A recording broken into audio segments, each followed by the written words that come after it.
Building आप पीछे देख रहे हैं, ये वो जगह है मिसिसागा में गोरवे ड्राइव और मॉर्निंग स्टार का ये इंटरसेक्शन है। और यहाँ पर हफ्ते के रोज़ जून की 20 तारीख को पील पुलिस ने एजाज चौधरी नामी शख्स को उनके अपार्टमेंट में घुस के गोलियां मार के कत्ल कर दिया, जिस पे स्पेशल इन्वेस्टिगेशन यूनिट जो सूबाई इदारा है, वॉच डॉग कहा जाता है पुलिस डिपार्टमेंट के ऊपर, उन्होंने अपनी इन्वेस्टिगेशन शुरू कर रखी है कि ये क्या वाक़या हुआ। और वो शख्स कि जिसके घर वालों ने जो है वो कॉल की थी कि जो है वो एजाज चौधरी साहब, उनका कुछ बीमारी भी थी उन्हें थी कि जिस वजह से वो दवाइयाँ अपनी नहीं ले रहे थे, और किस तरह से ये सारा वाक़या रूनुमा हुआ और एक ऐसे शख्स को पुलिस ने घर में घुस के मार दिया, जिसमें बहुत सारे सवालिया निशान खड़े हो चुके हैं। इन्वेस्टिगेशन जारी है, वक्त बताएगा कि जो है वो SIU क्या रिपोर्ट बाहर लेकर के आता है। लेकिन हमने यहाँ पे बात की रफ़ाकत चौधरी साहब से, जो एजाज चौधरी साहब के भाई हैं। लाला मूसा की फैमिली है, 28 साल पहले कनाडा मूव हुए। एजाज चौधरी साहब के अपने 4 बच्चे हैं, 62 साल इनकी उम्र। और जो इलाका मकीन है उनके मुताबिक जो है वो एक नेक तबा शख्स थे, 5 वक्त के नमाजी थे। और पूरा इलाका यहाँ पे इस वक्त जो है वो शौक में है कि किस तरह से पुलिस ने एक पीसफुल शख्स को घर में घुस के जो है वो गोलियां मार के कत्ल कर दिया। जैसे आपको पहले भी कहा, इन्वेस्टिगेशन जारी है, SIU बताएगा कि जो है वो सूरत हाल क्या हुई। यहाँ पे नाज़रीन आज 4 बजे, यानी आज मंडे का दिन है, जून की 22 तारीख है, और 4 बजे यहाँ पर प्रोटेस्ट जो है वो किया जा रहा है। जो लवाहिकीन हैं उनका कहना ये है, वो चाहते हैं इंडिपेंडेंट इंक्वायरी, वो स्पेशल इन्वेस्टिगेशन यूनिट पे भरोसा नहीं कर रहे। उनका कहना ये है कि वो एक ही बरादरी है पुलिस की। लेकिन बहरहाल एक इंडिपेंडेंट कंट्री है, हमें देखना होगा कि रिपोर्ट किस तरह की रूनुमा होती है। लेकिन यहाँ पर लोगों का कहना यही है कि इंडिपेंडेंट इन्वेस्टिगेशन होनी चाहिए, जिसमें पॉलिटिशियंस भी हों, दीगर और इदारों के लोग भी हों, और पूरी तरह से जो है वो जस्टिस दिया जा सके। बहरहाल पाकिस्तानी कम्युनिटी के लिए या कैनेडियंस एट लार्ज के लिए ये बड़ा अफसोसनाक वाक़या है कि संडे को फादर्स डे था और सैटरडे की शाम को ये वाक़या रूनुमा हुआ, और एक बाप अपने 4 बच्चों से अपनी ज़िंदगी हाथ धो बैठा। और बहुत सारी फैमिलीज़ और बहुत सारे इलाका मकीन फादर्स डे उन्होंने जिस तरह से मनाया, उसका आप अंदाज़ा लगा सकते हैं। बहुत शुक्रिया आपका Z9 डिजिटल TV को देखने का। इस पे हम तफसील से बात भी करेंगे। हमारे साथ जो है वो दोस्त भी मौजूद होंगे। आइए हम बात कराते हैं नदीम अकबर साहब से, वो भी इस वक्त यहाँ पर मौजूद हैं। उनको जानते हैं कि क्या ये जो SIU हो सकेंगे। जी अस्सलाम वालेकुम अवैस भाई, इसमें मैं तो यही कहूँगा, मेरी बात हुई है जो एजाज चौधरी साहब हैं उनके दोनों भाइयों से। ये हमारे इलाके के हैं, लाला मूसा से, और काफ़ी अरसे से यहाँ पे रह रहे हैं, शरीफ लोग हैं। और जो सबसे बड़ी चीज़ ये थी कि ये पहली दफ़ा नहीं हुआ कि उन्होंने पुलिस को बुलाया हो या 911 कॉल की हो। इससे पहले भी कई दफ़ा वो आए हैं। और मैं तो पर्सनली यही समझूंगा कि इसकी ऑब्वियसली जो SIU की इन्वेस्टिगेशन है उसको फॉलो करना चाहिए, और उसको देखना चाहिए कि वो उसमें क्या इन्फॉर्मेशन हमारे पास आती है। और डेफिनेटली अगर फैमिली जिस तरह ये लोग बता रहे हैं, जिस तरह वाक़या हुआ है, और अगर ये मुतमईन नहीं होते तो ऑब्वियसली फिर ओपन इंक्वायरी जो है, पब्लिक इंक्वायरी उस पर होनी चाहिए। लेकिन अगेन सबसे बड़ी चीज़ ये थी, एक तो हम यहाँ पे आए हैं उनकी हौसला अफजाई के लिए, उनको मिलने के लिए। इस वक्त वो काफ़ी दुखी हैं ये लोग, और उनके दुख में शरीक होने के लिए आए हैं। और मैंने पर्सनली भी उनको मुलाकात की है और उनसे अफसोस किया है, फातिहा पढ़ी है। और साथ में हमने जिस तरह अवैस भाई आप आए, हमारी कम्युनिटी के और भी दोस्त जो हैं उनसे मैं रिक्वेस्ट करूँगा कि वो भी आएँ और जो फैमिली है उनको इस मुश्किल घड़ी में, मुश्किल वक्त में उनका साथ दें, और उनका हौसला बढ़ाएं। और वो बड़ा पुरअमन एहतियाज कर रहे हैं यहाँ पे, और उनका मकसद भी यही है कि हमारी आवाज़ जो है वो ईवानों तक पहुँचे, और इस जो इतना बड़ा वाक़या हुआ है कि वो जो एक जान गई है वो रायगा ना जाए, और इस तरह की जो आइंदा ऐसे कोई वाक़यात होने से हम रोक सकें, या इस तरह की कोई चीज़ जो है उसको बेहतर तरीके से हैंडल किया जाए। तो मैं तो इस वक्त यही कहूँगा कि अगेन हमें हमारी जो एज ए कम्युनिटी जो हमारे जितने भी एक्टिव दोस्त हैं उन सब की रिस्पांसिबिलिटी है कि हम आगे बढ़ के इस वक्त एक तो फैमिली को हौसला दें, उनका हौसला बढ़ाएं और उनको बताएं कि हम उनके साथ हैं और इस मामले में कोई भी हमारी खातिर कोई मदद उनको चाहिए होगी तो हम हाज़िर हैं। और दूसरी बात यह है कि हमारे लोग पुलिस बोर्ड में भी हैं, मेरी उनसे भी बात हुई है, हमारे मेंबर ऑफ़ पार्लियामेंट भी हैं, वो भी वॉच करेंगे, वो भी देखेंगे कि जो है इसकी जो इंक्वायरी आती है उसकी रिपोर्ट क्या आती है और ये मामलात किस तरफ जाते हैं।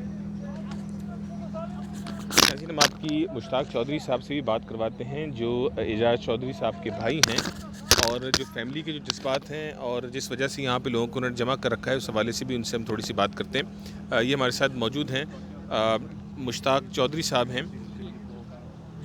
जी मुश्ताक साहब, सबसे पहले तो जो है वो हमारी तरफ से कंडोलेंस करना चाहेंगे जी भाई का जो सानिया हुआ पुलिस ने जिस तरह से उनको कत्ल किया, जी हवाले से मुख्तसरन थोड़ा सा बताइए कि कल हफ्ते की शाम की क्या हुआ।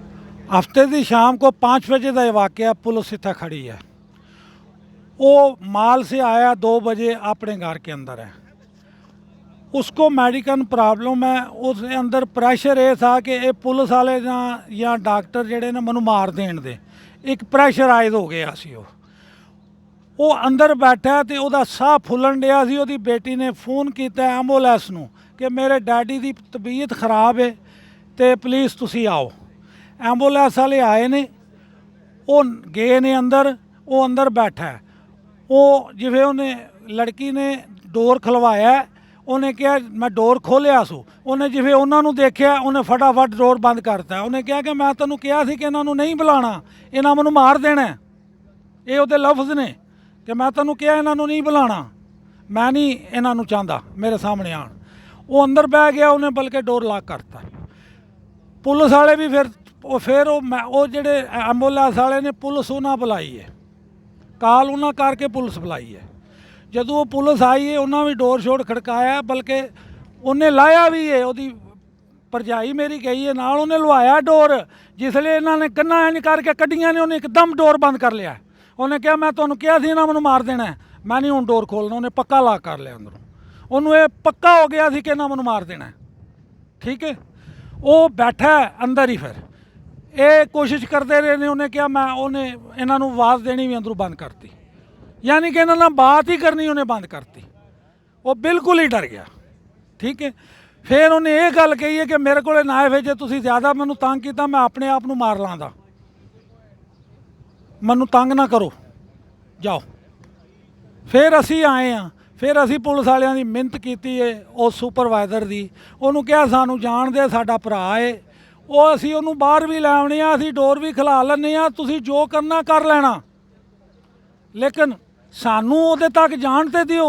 है जी ये ला नहीं, ये ला है कि तुसीं उहनूं पिछों दी चढ़ के जाके अंदर शूट कर दिओ।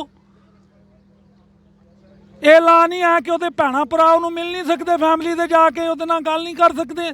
ना तुसीं सानू पिछे जान दिता, ना तुसीं सानू अगे जान दिता, ना सानू तुसीं उहदे कोल जान दिता। असीं तुहाडीआं मिन्नतां करते रहे हाँ इस गल्ले कि तुसीं यूनीफार्म दा पावर दा अपनी दा शो कीता, साडी गल सुणन नूं तैयार नहीं सो। तुसीं उहनूं कतल करके ते सानू कहंदे हो कि मेरा ते मार के दिता, ते हसदे तुसीं बाहर आण डे हो। क्यों? उन्हें की कीता? क्यों मारिया तुसीं उहनूं? किस ला नाल मारिया? दसो की सी उहदे कोले?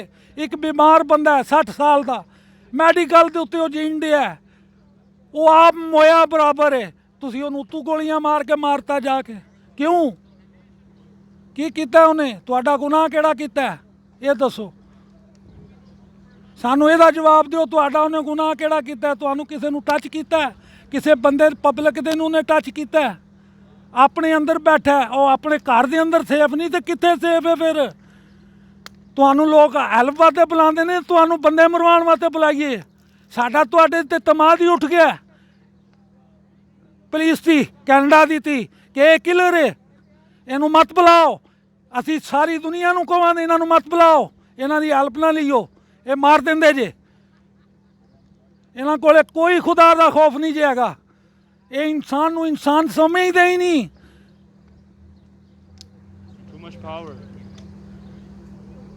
ਇਹਦਾ ਇਹ ਮਤਲਬ ਨਹੀਂ ਹੈ ਕਿ ਤੁਹਾਡੇ ਕੋਲੇ ਪਾਵਰ ਹੈ ਤੁਸੀਂ ਉਹਨੂੰ ਮਿਸਯੂਜ਼ ਕਰੋ। ਕਿਉਂ? ਕਿਸੇ ਦੀ ਜਾਨ ਲੈਣ ਦਾ ਹੱਕ ਤੁਹਾਨੂੰ ਕਿਹਨੇ ਦਿੱਤਾ ਹੈ? ਕਿਸ ਕਾਨੂੰਨ ਨੇ ਦਿੱਤਾ ਹੈ ਕਿ ਤੁਸੀਂ ਉਹਨੂੰ ਮਾਰ ਦਿਓ? ਹੋਵੇ ਵੀ ਬਿਮਾਰ 60 ਸਾਲ ਦਾ ਬੰਦਾ ਐਂਡ ਉਹਦੇ ਸ਼ੇਕ ਕਰਦੇ ਨੇ, ਕੋਈ ਚੀਜ਼ ਪਕੜੇ ਉਹ ਟੁਰ ਨਹੀਂ ਸਕਦਾ, ਦੋ ਗਜ਼ ਵੀ ਉਹਦਾ ਸਾਹ ਪੁਲਿਸ ਸਾਰੀ ਦੁਨੀਆ ਜਾਣਦੀ ਉਹਨੂੰ ਇੱਥੇ ਦੀ, ਤੁਸੀਂ ਉਹਨੂੰ ਮਾਰਤਾ।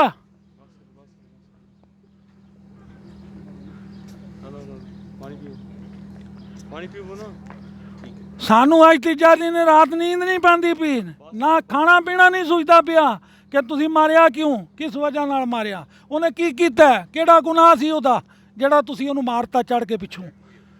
ਫਿਰ ਸਾਨੂੰ ਤੁਸੀਂ ਮਿਲ ਨਹੀਂ ਦਿੱਤਾ, ਤੁਸੀਂ ਬਾਡੀ ਨਹੀਂ ਸਾਨੂੰ ਤੱਕਣ ਦਿੱਤੀ, ਸਾਡੇ ਤੇ ਤੁਸੀਂ ਲਾਕਡਾਊਨ ਲਾਇਆ ਸਾਰੀ ਫੈਮਿਲੀ ਤੇ।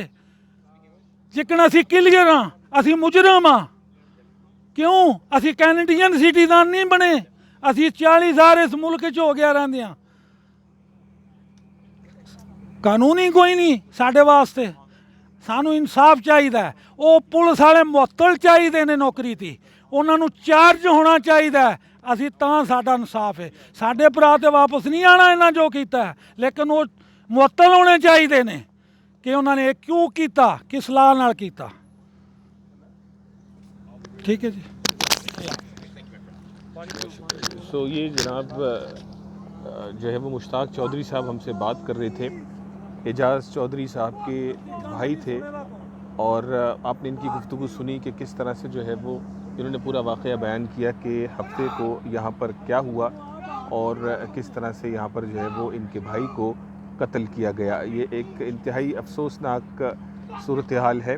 اور ناظرین، میں صرف آپ کو کلوزنگ میں یہ بتانا چلوں کہ یہ مارننگ سٹار اور گوروے کا انٹرسیکشن ہے، جہاں پہ ہفتے کی شام کو پیل پولیس نے جو ہے وہ یہاں پر اپارٹمنٹ میں گھس کے اعجاز چودھری صاحب کو قتل کیا۔ اسپیشل انویسٹیگیشن یونٹ انویسٹیگیٹ کر رہا ہے، کتنے دنوں میں، کتنے ہفتوں میں، کتنے مہینوں میں ان کی رپورٹ آئے گی کہ ذمہ دار کون ہے اور کس طرح کی سزا جو ہے وہ ان کو دی جائے گی، یہ آنے والا وقت بتائے گا۔ ہم چاہتے تھے کہ زی9 ڈیجیٹل ٹی وی کے پلیٹ فارم سے آپ تک انفارمیشن فرسٹ ہینڈ پہنچائیں، اور ظاہر ہے جب معاملہ انویسٹیگیشن میں ہے تو ہم اپنے اوپینینز نہیں دے سکتے اور نہ اس کے حوالے سے کوئی زیادہ اس حوالے سے بات کر سکتے، لیکن آپ نے جو ہے وہ مشتاق چودھری صاحب جو اعجاز چودھری مرحوم جن کا انتقال ہوا ان کے بھائی تھے، ان کی زبانی آپ نے پوری سٹوری سنی اور یہ بھی جانا کہ وہ کیا چاہتے ہیں۔ آج شام 4 بجے یہاں پہ پروٹیسٹ بھی جو ہے وہ کال کیا گیا ہے اور ایکسپیکٹڈ ہے کہ بڑی تعداد میں یہاں پہ پاکستانی، نان پاکستانی علاقہ مقیم یہاں پر جمع ہوں گے اور احتجاج کریں گے، اور اس عزم کا اعادہ کریں گے کہ ہمیں جو ہے وہ انڈیپینڈنٹ انویسٹیگیشن چاہیے اور اس معاملے کی تہہ تک پہنچنا ہوگا اور جو مجرمین ہیں ان کو کیفر کردار تک پہنچانا ہوگا۔ آپ تمام لوگوں کا دیکھنے کا بہت بہت شکریہ۔ اویس اقبال کو دیجیے اجازت۔ السلام علیکم۔